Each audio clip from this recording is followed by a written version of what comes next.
Good morning to you all. This is Sumati. I would like to discuss about how to write an activity plan. So this is for science subject. Let's see elements in a lesson plan. The following are the elements of a lesson plan. They are date, subject, grade, time, unit, competency level, subject content, learning outcomes, teaching learning methods or techniques, teaching learning materials or quality inputs, learning teaching process. Under that, introduction to the lesson, lesson progress. In lesson progress, uh, we should mention minimum of 3 steps. That steps specifically depends on the content that we are going to teach.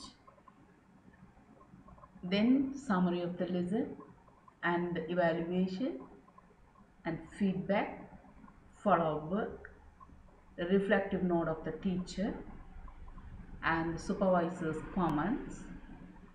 Then finally the signature of the teacher, the mentor's signature and the supervisor's signature. First thing in lesson writing is assigning date, subject, grade, time. It can be one period of 40 minutes, and unit. Unit means which unit is being taught. Here, teacher selects the unit according to the schedule already prepared. Competency and the competency levels, they can be taken from the relevant teacher's guide of the subject. For example, in this lesson, the unit 4 is under the competency of 2.0, and the competency level, each competency has normally 2 or 3 competency levels. It depends on the subject content which the teacher is going to teach. So here the subject content is discontinuous nature of matter. For that, the competency level 2.1 is fitted.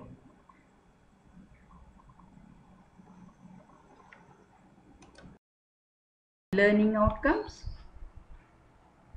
Learning outcomes do the major role in the lesson plan.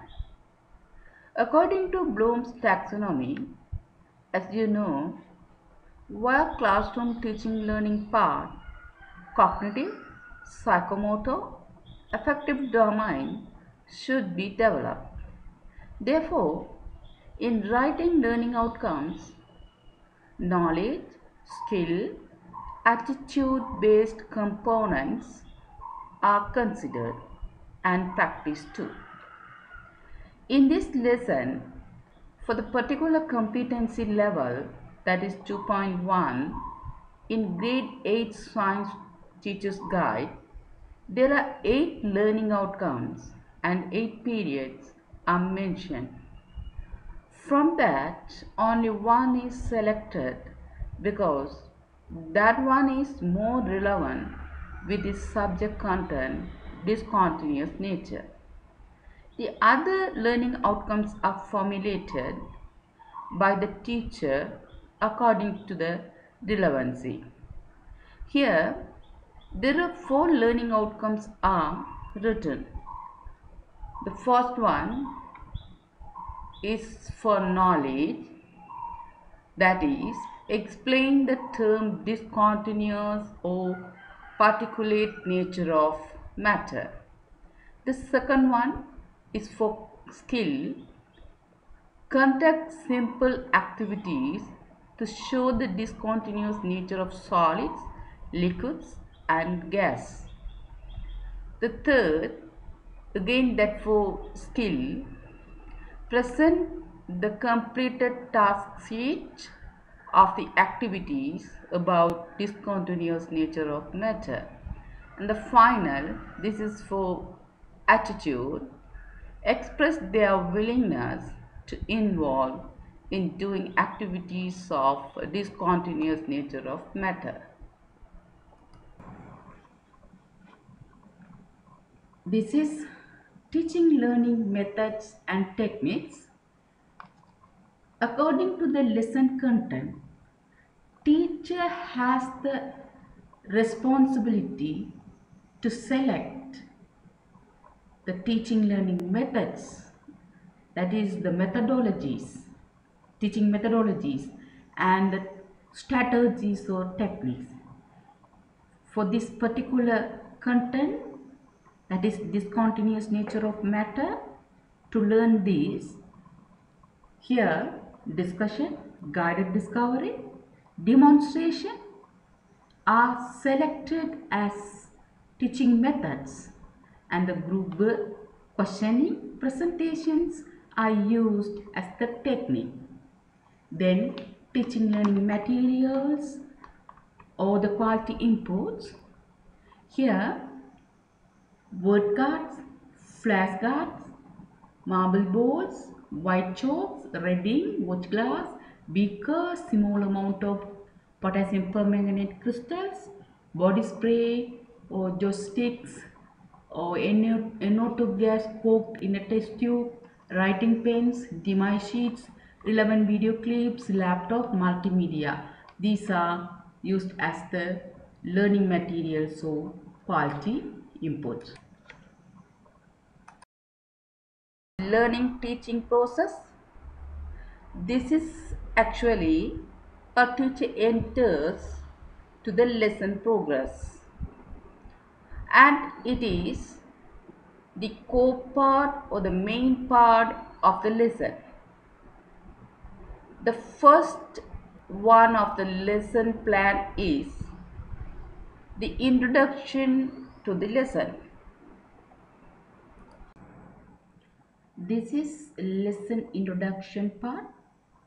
Teacher introduces lesson to the students by recalling prior knowledge of students related to the content which they are going to study.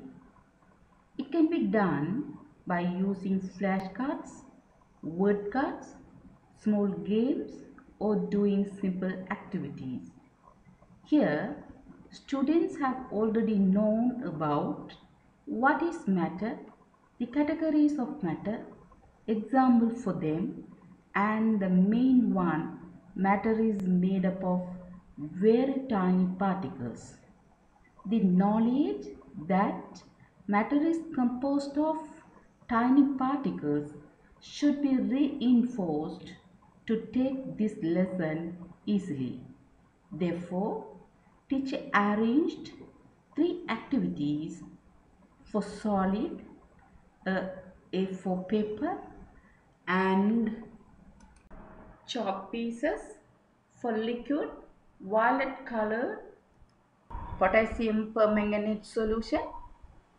By doing these activities with the help of students, teacher confirms the knowledge of students about particles, which are building unit of matter. After confirming the knowledge of students that matter is made up of very tiny particles, to engage the students' learning, teacher can pose some questions. For example, what do you know about which is present among the particles in matter? Through the responses of them, teacher can continue the lesson progress. Lesson progress. This is the major role in the teaching learning part. Normally, the lesson progress contains minimum of 3 steps, and the steps are from simple to complex. In this lesson, the first step is to implement the first learning outcome. That is, students will be able to explain the term discontinuous nature of matter.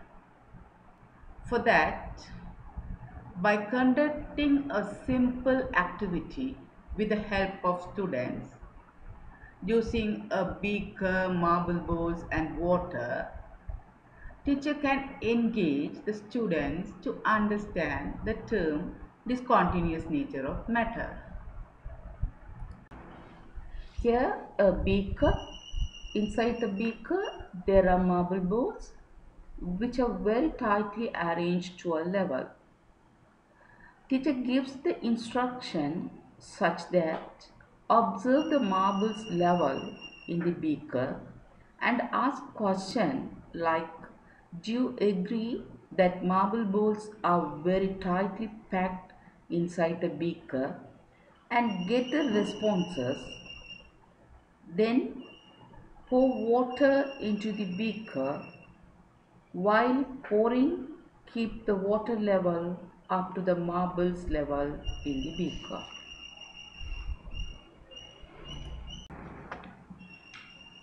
Then again ask questions. Do the level of marble balls and the water level same or not? And the very important question to explore the knowledge of students or their thinking, where does water present or exist inside the beaker?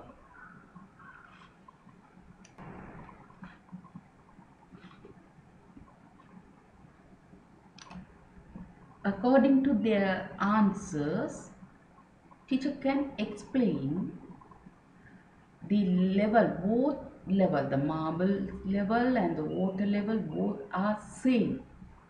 How is it possible? Because earlier inside the beaker marbles are very tightly packed. That means there are no spaces among the marble balls. So how does water exist? So to exist the matter, water is one category of matter. It should has space. So how is it possible? So by asking these exploring questions,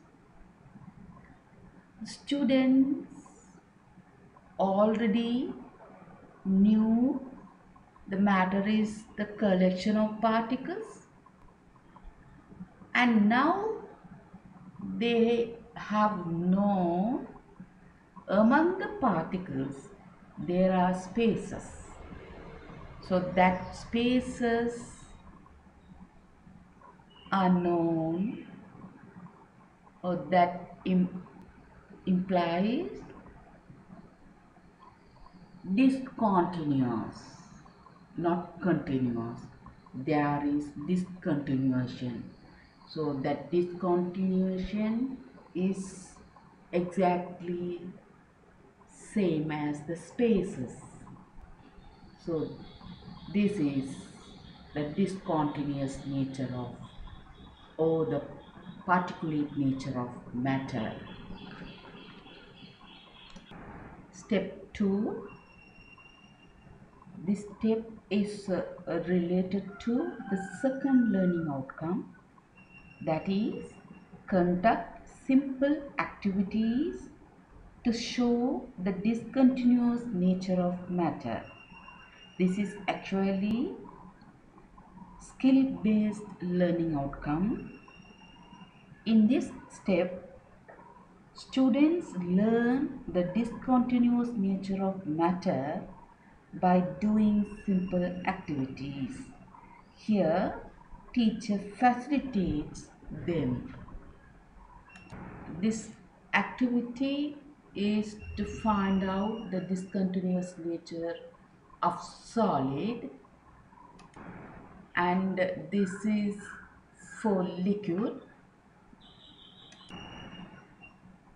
And in the case of gas, uh, it can be done by the students by spraying few drops of perfume on the watch glass. This is to find out the discontinuous nature of gas. Here, nitrogen dioxide is used. In the preparation of nitrogen dioxide, very much of care should be taken. So it is mostly done as demonstration by the teacher. This is step 3.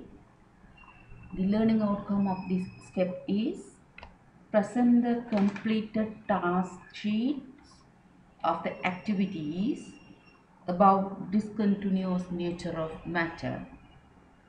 So in this step, this is also this learning outcome is so two skill based one, and here the teacher guides the students to be ready for the presentation, and they they get the chance to present what they have learned so far.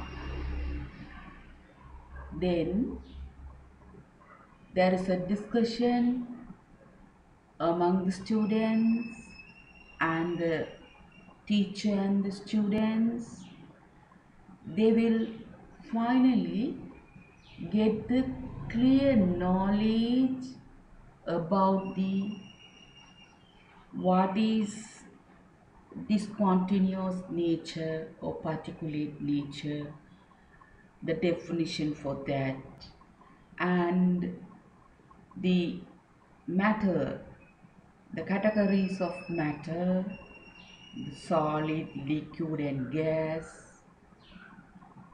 All three have discontinuous nature. That means they are made up of particles, very, very tiny particles. Among the particles, there are spaces. These spaces we call, we give the name discontinuous. So the discontinuous nature of matter is clearly learned by the students finally. This is the summary of the lesson done by the teacher with the support of multimedia or device sheet. It is very important part and should be done before evaluation, because each and every student gets opportunity to confirm at least at the end of the learning part what they have learned so far from this lesson by summarization. This is evaluation part. This is too important because it is support to confirm the achievement of learning outcomes by the students. Here, teachers should concentrate in making questions that should be from simple to complex and includes different types of questions. For example, matching type, uh, fill in the blanks, selection types, and short answer questions. And evaluate learning outcomes correctly and in order. This is another example of evaluation question. This is actually selection type question. According to the lesson content or the learning outcomes of the lesson, teacher can plan different types of evaluation questions. In feedback, you know, in the normal classroom, the students number is in between 35 to 40. Each and every student in the classroom has individual differences. So in the classroom teaching learning, we can say definitely they all learned at the same level. Some of them will be struggled or getting difficulties in continuing learning. Therefore, teachers should help them while and after learning to reinforce the correct knowledge, skills, and attitude while learning. Follow-up work. It is actually the following the work for students assigned by teacher as the homework. It can be the work related to that day's lesson or to the next day's lesson. Here some YouTube addresses are given to facilitate the student to get more experience by observing related video clips with the help of YouTube. Annexes. In taking lesson, teacher uses some materials such as instruction sheets, activity sheets and task sheets to support the learning teaching part. Hence, the materials which are utilized in taking lesson should be annexed as annexes. Here also, the relevant materials used to take the lesson content are mentioned.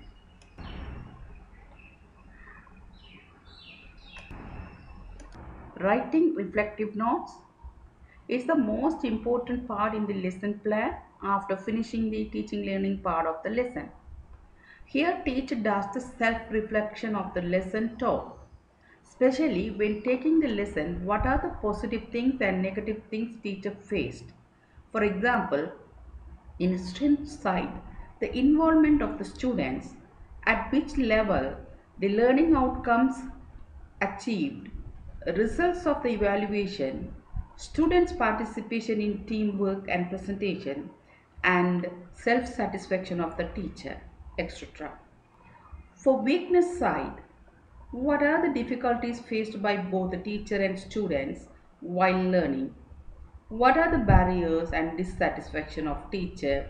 And finally, teachers should mention how can these difficulties be changed as strengths and how can these strengths be further upgraded in the following lessons.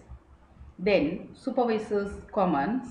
If the lesson is supervised by the supervisor, then supervisor writes comments regarding that supervision. Then signature of relevant persons linked with this lesson. Firstly signature of the teacher, then signature of the mentor, and finally signature of the supervisor where it is possible. Thanks for watching. Drop a like and leave a comment.